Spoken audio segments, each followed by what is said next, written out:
Tantor Audio, a division of Recorded Books, presents The Drug Hunters, The Improbable Quest to Discover New Medicines, by Donald R. Kirsch, Ph.D., and Ogi Ogus, Ph.D.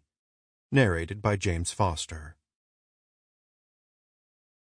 Introduction. Searching the Library of Babel. By this art you may contemplate the variations of the 23 letters. Jorge Luis Borges, The Library of Babel. In the deep mists of prehistory, everybody was a drug hunter. Our parasite-infested, malady-ridden ancestors chewed every new root and leaf they chanced upon, hoping to unleash some fortuitous benefit that might ameliorate their afflictions, and praying they did not perish from their blind experimentation. Through sheer serendipity, some fortunate Neolithic souls stumbled upon substances with medicinal properties, including opium, alcohol, snakeroot, juniper, frankincense, cumin, and, apparently, birch fungus. Sometime around the year 3300 BC, a solitary man, cold, ill, and mortally wounded, struggled through the high peaks of the Ötzi Alps in Italy until he collapsed in a crevasse. Here he lay frozen for more than 5,000 years until hikers stumbled upon his ice-mummified corpse in 1991. They dubbed him Ötzi. When Austrian scientists thawed out this Ice Age hunter, they discovered his intestines had been infested with whipworms. At first, the researchers remarked that Ötzi and his contemporaries most likely suffered the indignities of this painful parasite without any hope for relief. A second discovery prompted them to revise their convictions. Attached to Ötzi's bearskin leggings were 2 hide strips, each knotted around a rubbery white lump. These strange bulbs turned out to be fruiting bodies of the birch polypore, a fungus with antibiotic and anti-hemorrhaging properties. It also contains oils that are toxic to whipworms. Ötzi's hide-knotted mushrooms are quite likely the oldest medicine kit ever found. The Iceman's medicines did not have high potency or efficacy, but they worked. The existence of a 5,000-year-old anti-worm drug, what pharmacologists would call an antihelminthic, reminds me of something my PhD advisor used to say. When you see a dog walking on its hind legs, you are not impressed by his grace or agility, but rather by the fact he can do it at all. Ötzi's remarkable birch fungus embodies a simple truth about humankind's quest for medicine. This Neolithic remedy did not arise from clever innovation or rational inquiry. No Stone Age Steve Jobs engineered this antihelminthic out of the visionary workings of his mind.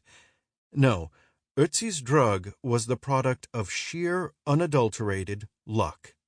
All pre-scientific drug hunting advanced through simple trial and error. And today, as Pfizer, Novartis, Merck, and other big pharma conglomerates spend billions of dollars on state-of-the-art drug hunting laboratories, you might guess that most blockbuster drugs are the fruits of meticulously planned drug engineering projects where the role of trial and error has been replaced with informed scientific execution. Not so. Despite the best efforts of big pharma, the prime technique of the 21st century quest for medicine remains the same as it was 5 millennia past. Painstakingly sampling a mind-boggling variety of compounds and hoping that one of them, just one, proves out. Over the course of my nearly 4-decade career as a drug hunter, I've learned firsthand that new medicines are often discovered by routes that are wildly circuitous or entirely fortuitous, or both. The professional drug hunter is kin to the professional poker player, possessing enough knowledge and skill to tilt the game in his favor at crucial moments, but always at the mercy of the shuffle of the cards. Consider rapamycin. In the 1970s, biologist Søren Segal was working for Ayerst Pharmaceuticals looking for a new drug to treat common fungal infections such as Candida vaginitis and athlete's foot. After sampling tens of thousands of compounds, Segal discovered a novel antifungal compound that originated in a soil microorganism found on Easter Island. He named the drug rapamycin, after Rapa Nui, the original name for the remote Pacific island. Segal tested rapamycin on animals and found that it wiped out any malevolent fungi. Unfortunately, the drug also suppressed the animal's immune system. If you are trying to eliminate an infection, especially a fungal infection, it is crucial for the immune system to work effectively and in concert with an antifungal medicine. This unfortunate side effect proved to be insurmountable, and the Ayerst executives decided to ditch rapamycin and move on. But Segal did not want to give up. He knew that another antifungal compound, cyclosporine, was being developed for a very different use, as an organ transplant therapy. Like the Easter Island drug, cyclosporine also produced immunosuppressive effects, but this was a desirable property for a post-transplant drug because it helps prevent the body from rejecting the new organ. Segal reasoned that rapamycin might also be useful as an anti-rejection therapy. Unfortunately, his employer, which by that time had merged with another company, a frustratingly common occurrence in my industry, did not possess an immune suppression research program, and since the new management team was not interested in organ transplants, they dismissed Segal's proposal out of hand. But Segal, a seasoned drug hunter, was well aware of one of the most reliable facts about Big Pharma: rapid executive turnover. He bided his time. Whenever a new management team assumed control over the pharmaceutical research, he reintroduced his proposal to test rapamycin as an organ transplant therapy. On the third or fourth such occasion, Segal's boss became annoyed by what he perceived as Segal's incessant nagging in the pursuit of a futile pet project. His boss ordered him to take his culture of Easter Island bacterium, dump it in an autoclave, and hit the sterilize button. This would destroy the microorganism once and for all, along with Segal's dreams of a transplant drug, or at least that's what his boss hoped. Segal did comply with his manager's demands, but only after taking a rapamycin culture home with him and storing it in his freezer, perhaps squeezing it between his veal cutlets and frozen peas. Segal's gamble paid off. Exactly as he hoped, his boss soon moved on to another job, and yet another management team took the reins. And once again, Segal pitched rapamycin as an anti-rejection drug. This time, the pitch worked. The new execs gave his long mothballed project the green light. Segal yanked the culture back out of his kitchen freezer, recreated the drug, then tested it on transplants in animals. Success. Finally, he tested it on actual transplant patients. Victory. In 1999, about 25 years after Segal first discovered it, the Easter Island antifungal drug was finally approved as an immunosuppressive agent by the FDA. Today, it is one of the most commonly used anti-rejection therapies. It is also used as a coating for coronary artery stents to increase their longevity, a surprising outcome for a drug that was originally intended to fight athlete's foot and yeast infections. Or perhaps not so surprising at all. After spending my entire career searching for new medicines, I've learned that the only sure thing in the drug hunting business is that you almost never end up with the exact drug you started stalking. The vast majority of my colleagues, all educated at top-flight research universities and working at posh laboratories festooned with high-tech gear, have spent their entire careers groping through the labyrinth of bioactive molecules without ever finding a new compound that safely and effectively improves human health. The professor who trained me in pharmacology, an MD, once told me that 95% of the time a patient visits a physician, he will not actually be helped by the doctor. In most cases, either the patient's body will heal itself without needing the doctor's intervention, or the disease will be untreatable, rendering the physician powerless. In his view, the physician has the ability to make a meaningful difference to his patients only 5% of the time. While that may seem low, those are fantastic odds compared to the ones faced by the drug hunter.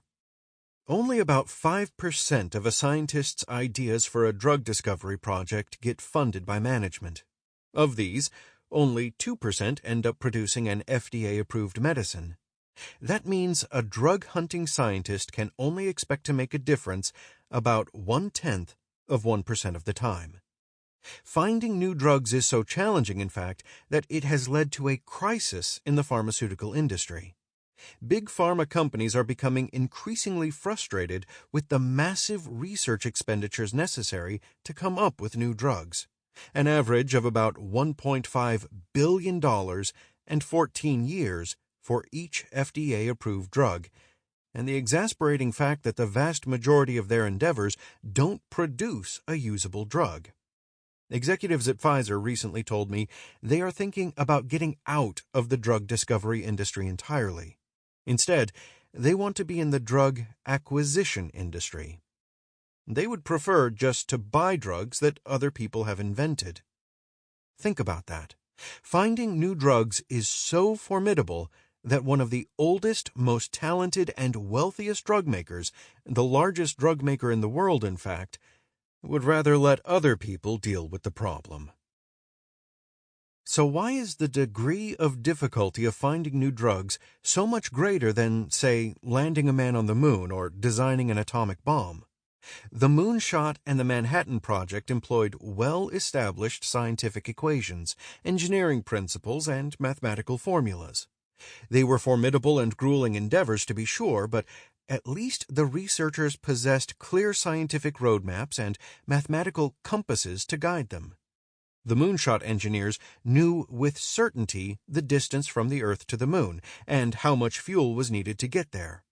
The Manhattan Project scientists knew that matter could be turned into city-obliterating energy according to E=mc². In contrast, the core challenge of designing a new drug, the trial-and-error screening of immense numbers of candidate compounds, is a task not guided by any known equations or formulas. While an engineer knows if his bridge will bear weight before he ever lays a girder down, a drug hunter has no clear idea how a particular drug will work until a human subject actually ingests it.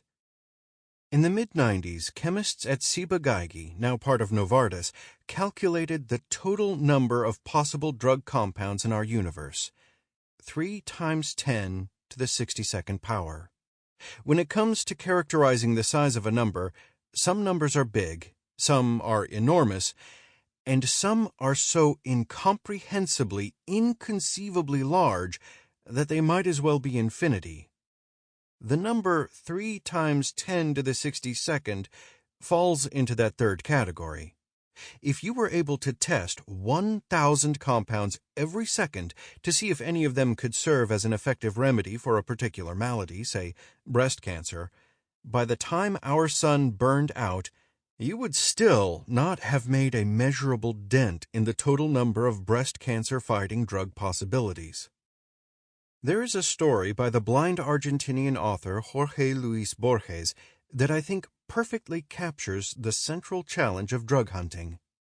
In the Library of Babel, Borges imagines that the universe is a library consisting of an infinite number of hexagonal rooms that extend forever in every direction.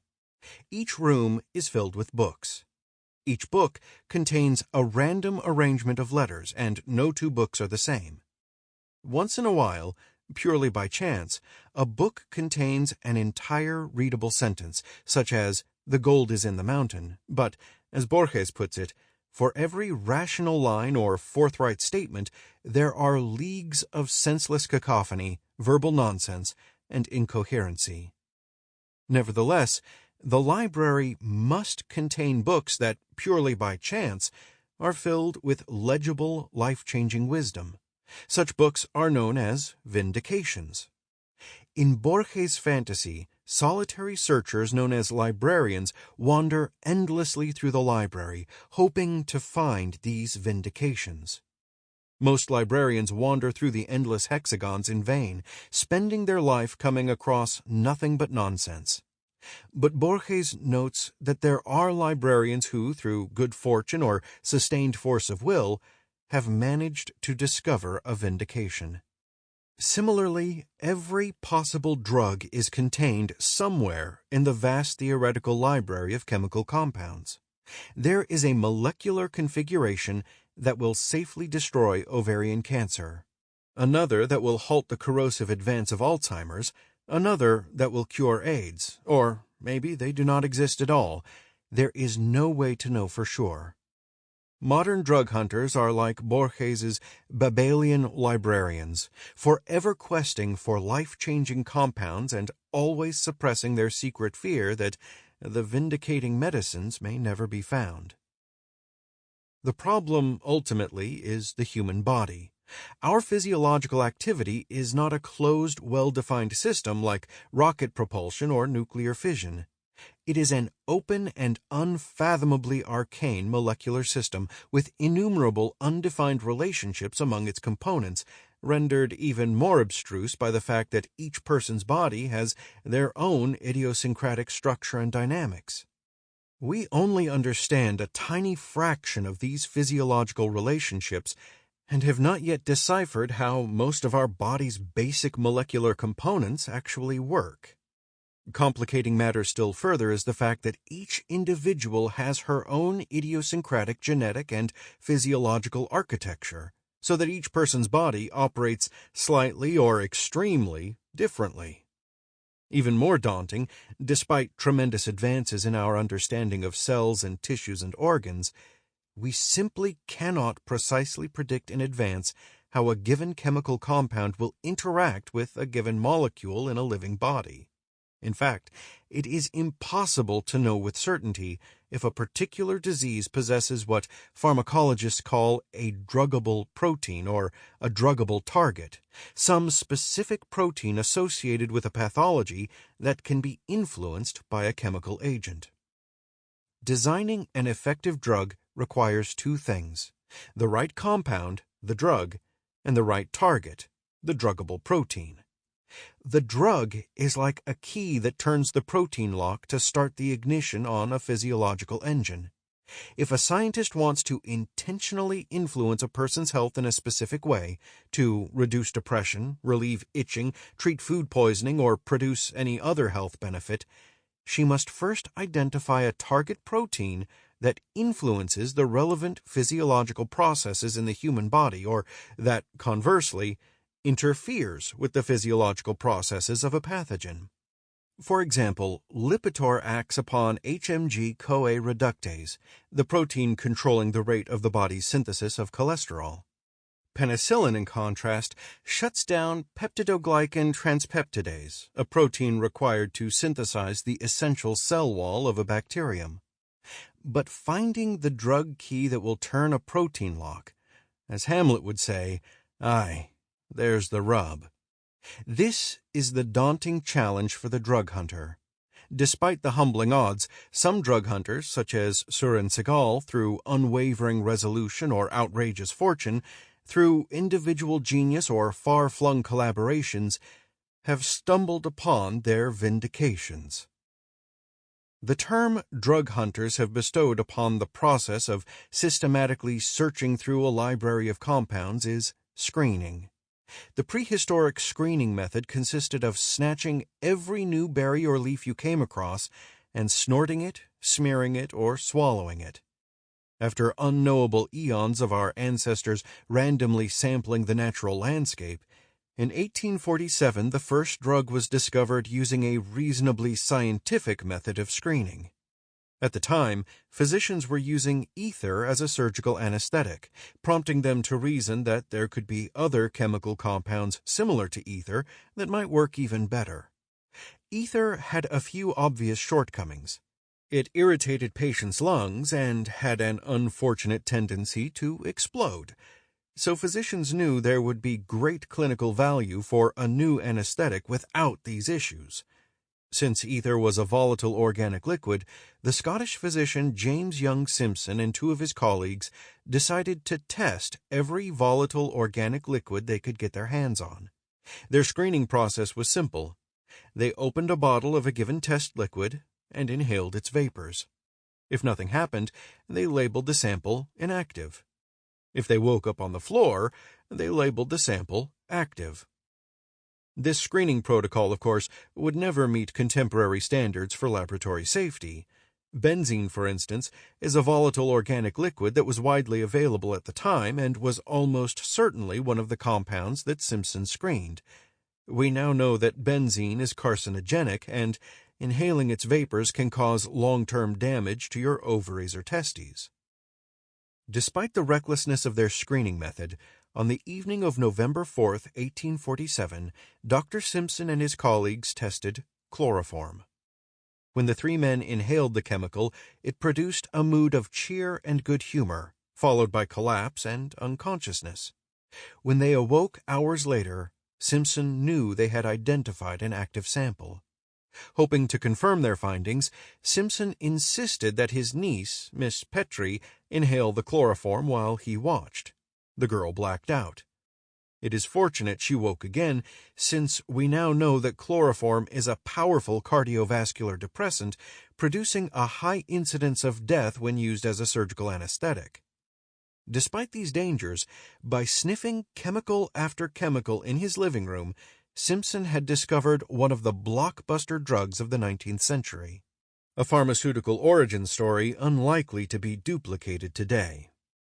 But you never know. In the 1980s, I tried to find new drugs in the back of a Volkswagen microbus. If you are thinking that I must have been indulging in tie-dyed psychedelic experimentation, after all, why else would anyone be diverting himself with unknown drugs in the back of a lime green VW bus? You would be wrong. One of my first paid jobs was working as a drug hunter in an antibiotics discovery group. A common method for searching for new antibiotics is to screen microorganisms living in the soil. I always kept an eye out for new kinds of soil that might hide a pharmaceutical payoff and a commercial payoff. I was literally looking for pay dirt. One weekend I volunteered to travel to the Delmarva Peninsula to screen soil samples from the Chesapeake Bay side of the peninsula. I took our mobile laboratory, the microbus, which we had equipped with a sink and a Bunsen burner. Since my group had recently discovered a new type of antibiotic called monobactams, we christened our mobile laboratory the Monobac Van.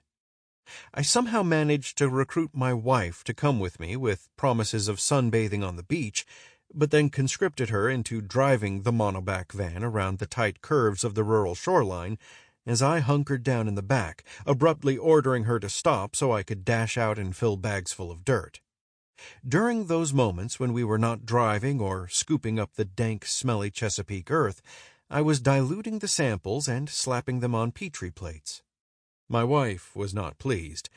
The weekend was a bust for both of us, since when I got back to the lab on Monday and we tested my samples, each one turned out to be inactive. My wife informed me that if I did not want my marriage labeled inactive, our next road trip needed much more sunbathing and absolutely no more screening. When people learn that I am a drug hunter, they usually ask me at least one of the following three questions, usually expressed with some well-founded cynicism. Why are my drugs so expensive? Why do my drugs have such unpleasant side effects? Why is there no medicine for the malady that afflicts me or someone I love? One reason I wrote this book was to answer these questions, and the truth of the matter is that the answers to all three are tied to the fact that drug hunting, at least thus far, is dismayingly difficult, because every contemporary method of drug development relies, at some crucial juncture, on trial and error screening, just as it did when Neanderthals roamed the wilds. We still do not possess adequate knowledge of human biology to provide us with theories and principles that could rationally guide us to the salubrious molecules we so fiercely desire. But as I started working on the book, I realized there were even deeper lessons to share about human health, the limits of science, and the value of courage, creativity, and inspired risk-taking.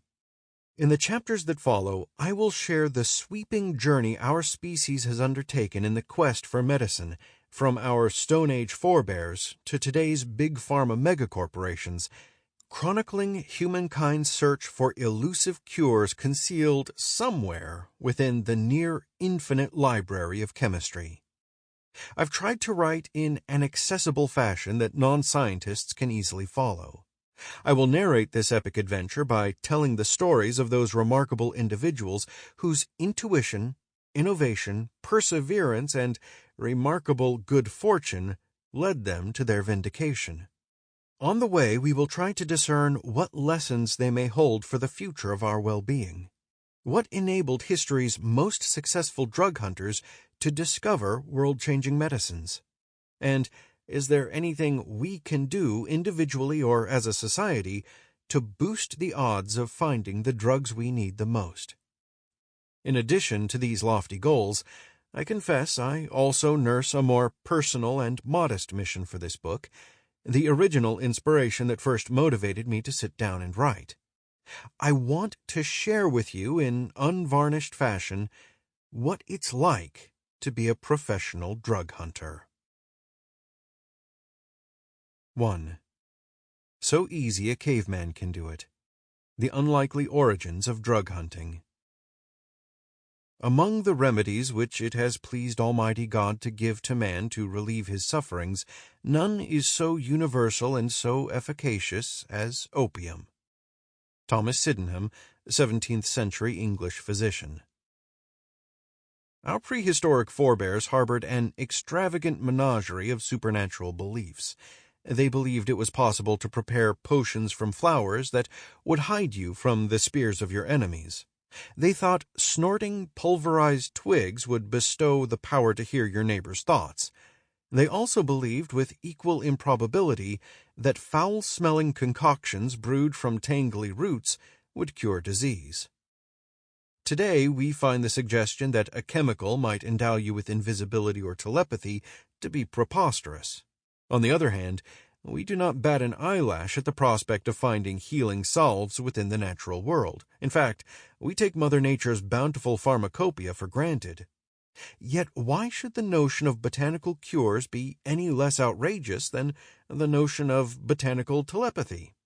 If you think about it for a moment, why in the world would the juice of a pungent bark found in mucky swamplands hold the power to relieve arthritis or promote digestion or lower blood pressure in Homo sapiens?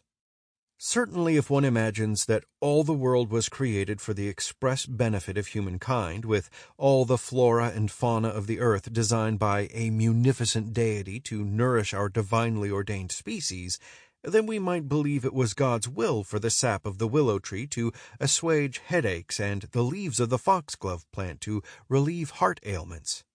However, if we believe in the principles of evolutionary biology, then it is far more surprising, mystifying even, that so many compounds produced in non-human species have a salubrious effect on our own kind.